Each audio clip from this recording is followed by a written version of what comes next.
नमस्कार दोस्तों। भारत में चित्रकथाओं यानी कि कॉमिक बुक्स का इतिहास लगभग 70 साल पुराना है। लोगों का कहना है कि अमेरिकन और जापानीज पब्लिकेशंस की तुलना में हम अभी उस लेवल पे, उस मैच्योरिटी पे नहीं पहुंचे हैं जहां हमें इंटरनेशनल लेवल रिकॉग्निशन मिल सके। लेकिन इस रिकॉग्निशन तक पहुंचने का जरिया सिर्फ स्टोरी टेलिंग या क्वालिटी इलस्ट्रेशन नहीं है, क्योंकि इस वक्त भारत में जो कुछ भी काम हो रहा है वो डेफिनेटली एक बहुत अच्छे स्टैंडर्ड का है। तो क्वालिटी तक तो हमारी पकड़ ऑलरेडी काफी मजबूत है। हमें जरूरत है उस क्वालिटी को सही हाथों में पहुंचाने की। At this point of time we need more and more readers, strong promotional strategies, even the people with a strong face value and industry connections will help a lot. इस क्रम में कुछ ऐसे पब्लिकेशंस पिछले कुछ सालों में सामने आए हैं जिन्होंने पाठकों के सामने कुछ बेहद इंटरेस्टिंग स्टोरी टेलिंग कॉन्टेंट्स पेश किए हैं। आज की इस वीडियो में हम ऐसे ही एक पब्लिकेशन इंडसवर्स की बात करने जा रहे हैं। हम बात करेंगे इंडसवर्स के बारे में, इसकी कॉमिक बुक्स और ग्राफिक नॉवेल्स के बारे में। हम बात करेंगे इसकी फाउंडेशन टीम के बारे में, किस तरीके से आखिर ये बनकर तैयार हुई और आखिर क्या फ्यूचर प्रॉस्पेक्ट्स हैं इंडसवर्स के। So without wasting any time, let's get started.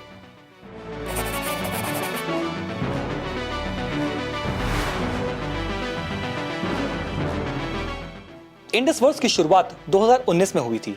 इसके को फाउंडर हैं आलोक शर्मा, सोमेन पटेल और अनुरब कुमार।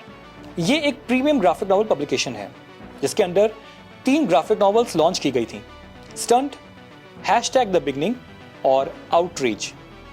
ये तीनों आज की डेट में इंग्लिश लैंग्वेज में अवेलेबल हैं और आप इन्हें किसी भी ऑनलाइन वेंडर से ऑर्डर कर सकते हैं। अगर आपके शहर में इस साल कॉमिक कॉन हो रहा है या होने वाला है तो आप वहां डेफिनेटली जाएं और आपको इंडसवर्स का स्टॉल डेफिनेटली मिल जाएगा, जहां पे आपको इन ग्राफिक नॉवेल्स के राइटर्स, आर्टिस्ट और फाउंडर्स से मिलने का मौका मिल सकता है।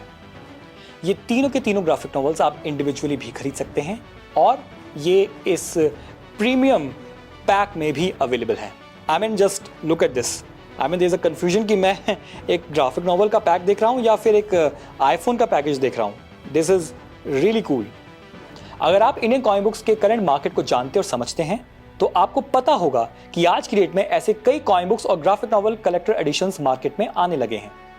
लेकिन इंडसवर्स के फाउंडर्स ने 2019 में ही ये डिसाइड कर लिया था कि वो अपने इस ब्रांड को एक ऐसी फीलिंग लुक देंगे कि जब रीडर इन ग्राफिक नॉवेल्स को हाथ में ले तो उसे एक आईफोन पैकेज का फील मिले। The reader should literally feel that they are holding a brand in their hands and this looks pretty cool. और ये सब उन्होंने आज के कलेक्टर्स एडिशन ट्रेंड के शुरू होने से पहले ही कर लिया था। आइए अब बात करते हैं इंडसवर्स के फाउंडर्स के बारे में। ऐसी प्रीमियम क्वालिटी को रीडर्स तक लाने वाले भी एंटरटेनमेंट इंडस्ट्री के जाने माने लोग हैं। Let's start with Alok Sharma. Roll number 21, Astra force, web series like fireflies, Parth और जुगनू जैसे लाइव एक्शन और एनिमेटेड सीरीज के राइटर आलोक शर्मा एक फिल्म मेकर भी हैं। उनकी short film bulletproof Anand को बॉस्टन के IIFF 2021 में बेस्ट शॉर्ट फिल्म और बेस्ट एक्टर का अवार्ड दिया गया था। द लेजेंड ऑफ हनुमान जैसी एनिमेटेड सीरीज को बनाने वाले ग्राफिक इंडिया के फॉर्मर वाइस प्रेसिडेंट रह चुके आलोक शर्मा न केवल इंडसवर्स के को फाउंडर हैं बल्कि उसकी एक ग्राफिक नॉवल स्टंट के राइटर भी हैं। In the entire comic book community, Alok Sharma is a very well known recognized face and in my opinion he is one of the biggest comic book nerds from a time जब nerds कहना या कहलवाना भी cool नहीं हुआ करता था। इंडसवर्स के दूसरे को फाउंडर हैं अनुरब कुमार। अनुरब जाने माने स्ट्रीमिंग प्लेटफॉर्म TVF के फाउंडर हैं। ये एक प्रोड्यूसर, डायरेक्टर और स्क्रीन राइटर भी हैं। अनुरब रेड चिलीज एंटरटेनमेंट में असिस्टेंट डायरेक्टर के तौर पर काम भी कर चुके हैं। One of my favourite works of Anurab is the very popular Kota Factory, जो कि नेटफ्लिक्स पे स्ट्रीम हो रही है। उसको उन्होंने लिखा और प्रोड्यूस किया है। बट मोस्ट इंपॉर्टेंटली अनुरब भी एक कॉमिक बुक फैन है। एज अ राइटर उन्होंने इंडसवर्स में आउटरीच और #द बिगनिंग लिखी है। Now let's talk about the third founder of Indusverse, Somen Patel. Mumbai में रहने वाले सोमेन न केवल एक कॉमिक बुक आर्टिस्ट हैं बल्कि एक प्रोफेशनल इलस्ट्रेटर भी हैं। चाहे इरोटिक आर्ट पर बेस्ड उनकी आर्ट बुक कामोत्सव हो या संजय लीला बंसाली की बाजीराव मस्तानी पर based motion graphic web series, Somen Patel का आर्टवर्क कुछ बेहद इंटरेस्टिंग प्रोजेक्ट्स में हर साल सुर्खियों में रहता है।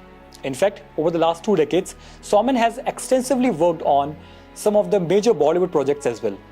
स्टंट का आर्टवर्क सोमेन पटेल का बनाया हुआ है। सोमेन के आर्टवर्क का सबसे स्ट्रॉन्ग पॉइंट उनका सिनेमैटिक प्रेजेंटेशन है। इंडियन कॉमिक बुक कम्युनिटी में इंडसवर्स की लॉन्च भी काफी दमदार रही थी। I mean, not just the founders, there were lots of well-known faces like actors, influencers that were part of the launch of Indusverse. तो भाई देखिए, ये सब थे Indusverse के फाउंडर्स। अब आइए बात करते हैं इसकी ओरिजिन स्टोरी के बारे में। How did it all started? इस सब की शुरुआत हुई आलोक शर्मा और अनुरप कुमार के साथ। ये 2018 की बात है। उस वक्त आलोक शर्मा TVF की एक सीरीज पर काम कर रहे थे। It was that time when both of them became good friends. और उसी समय यह डिसाइड किया गया कि एक कॉमिक बुक कंपनी को ओपन किया जाए, जहां उनके वाइल्ड कॉन्सेप्ट्स और आइडियाज को किसी लाइव एक्शन के कंपैरिजन में मच इजीली एग्जीक्यूट किया जा सकता है। हालांकि आलोक शर्मा का कहना है कि शुरुआत में वे इसको लेके थोड़े स्केप्टिक थे, और इसका बहुत ही ऑब्वियस रीजन था कि 2018-19 में जबकि हम ये बात कर रहे हैं, इंडियन कॉमिक बुक कम्युनिटी का वो रिवाइवल नहीं हुआ था जो कि कोविड लॉकडाउन के दौरान हुआ। From the very beginning Anurap was pretty sure कि उनको आउटरीच की कहानी बनानी है। On the other hand, Alok Sharma के पास 2012 में एक आइडिया लिखा हुआ था जिसका टाइटल था स्टंटमैन्स सन, जिसके तर्ज पर उन्होंने स्टंट डेवलप करी। अब देखिए, जब हम कॉमिक बुक्स की बात करते हैं, कॉमिक बुक मीडियम की बात करते हैं, तो जिस तरीके से एक कॉमिक बुक एक राइटर के बिना अधूरी है, उतनी ही वो अधूरी है एक आर्टिस्ट के बिना भी। इन कॉमिक बुक्स और ग्राफिक नॉवेल्स के लिए कई आर्टिस्ट को सोचा गया। Even one of the most popular super hero Doga की मोस्ट पॉपुलर आर्टिस्ट मनु को भी कंसिडर किया गया, लेकिन फाइनली बात बनी राजेश नाकुलकोंडा और हेमंत कुमार के साथ। And of course Soumen Patel as a founder and as an artist तो साथ में थे ही। इन ग्राफिक नॉवेल्स को बनाने की प्रोसेस, स्पेशली अगर स्टंट की बात की जाए, उसको बनाने की प्रोसेस बेहद इंटरेस्टिंग स्टोरी है। हुआ कुछ यूं कि बाकी दोनों ग्राफिक नॉवेल्स यानी कि आउटरीच और द बिगनिंग की कहानियों पे काम शुरू हो चुका था, रह गई थी तो सिर्फ स्टंट। 2019 का कॉमिक कॉन पास आता जा रहा था, एंड एट एनी कॉस्ट उनको ये तीनों ग्राफिक नॉवेल्स सही समय पर पूरी कर लेनी थी। इसके बाद जो हुआ वो किसी फिल्मी ट्विस्ट से कम नहीं है दोस्तों। अगले 7 दिन के लिए आलोक शर्मा सौमेन पटेल को लेकर अपने होम टाउन छत्तीसगढ़ चले गए, फार अवे फ्रॉम द मेट्रोपॉलिटन्स। ये डिसाइड किया गया कि पर डे 8 से 10 पेजेस की स्टोरी को फाइनलाइज किया जाएगा। Very unconventional way of creating a comic book if you ask me.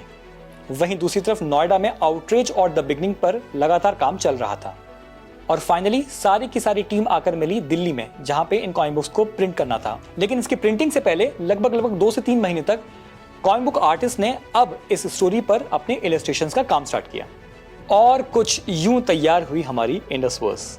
I would definitely like to show you the inside pages of Indusverse, और अगर आप इसे ओपन करते हैं तो आपको ये 3 कॉमिक बुक्स देखने को मिलेंगी।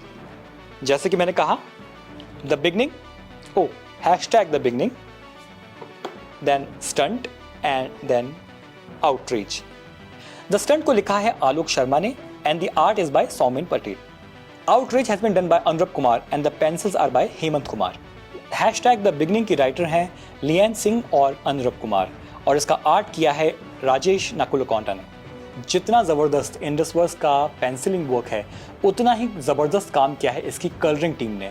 वाकई में जो 3 कॉमिक बुक प्रोडक्ट्स हमारे सामने आए हैं वो अपने आप में ज़बरदस्त हैं। इंडसवर्स जैसे पब्लिकेशंस और इसकी क्रिएटिव टीम एक नवीनतम उदाहरण है कि किस तरीके से मेहनत के बल पे, हार्डवर्क के बल पे और एक स्ट्रॉन्ग विजन के बल पे आप अपने ड्रीम्स को रियलिटी में कन्वर्ट कर सकते हो। कई लोगों को मैंने कहते सुना है कि इंडियन कॉमिक बुक्स में जान नहीं है, इंडियन कॉमिक बुक्स कभी भी 2 डायमेंशनल कॉमिक बुक्स से ज़्यादा बढ़ नहीं पाई, लेकिन मेरा ये कहना मानना है और एज एन एग्जाम्पल दिखाना है इंडसवर्स की ये 3 कॉमिक बुक्स को, ये बताते हुए कि नहीं, हमारे भारत में भी ऐसे ज़बरदस्त आर्टिस्ट राइटर्स मौजूद हैं जो कि इंटरनेशनल लेवल कॉमिक बुक्स उस तरीके का कंटेंट बनाने की क्षमता रखते हैं। ना केवल क्षमता रखते हैं बल्कि इंडसवर्स के रूप में ये किया जा चुका है। The only criticism as a true fan that I would give is I have been waiting too long for the next part, the next sequels of these comic books. और अगर 2019 से बात की जाए तो डेफिनेटली अभी काफ़ी समय हो चुका है। मेरी तरफ से एक बार फिर से इंडसवर्स के क्रिएटिव टीम के हर मेंबर को, चाहे वो राइटर हो, चाहे वो आर्टिस्ट हो, चाहे वो कलरिंग आर्टिस्ट हो, कोई भी हो, मैं किसी को भी मिस आउट ना करते हुए उन्हें कॉन्ग्रेचुलेट करता हूँ इस अमेजिंग आर्ट पीस के लिए। दिस इज समथिंग जो कि आपके शेल्फ की शोभा बढ़ाएगा।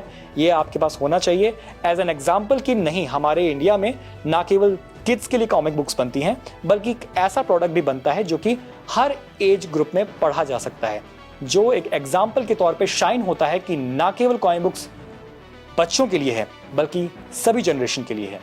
आपने ध्यान दिया होगा कि इस पूरी वीडियो में हमने सारी बातें कर ली, लेकिन इन कॉमिक बुक्स, इन ग्राफिक नॉवेल्स के अंदर के कंटेंट की बात नहीं करी है और ना ही हम करेंगे, क्योंकि मैं चाहता हूं कि इसके बारे में आपको इन कॉमिक बुक्स को पढ़कर पता लगे, ना केवल हमारे मुंह से पता लगे।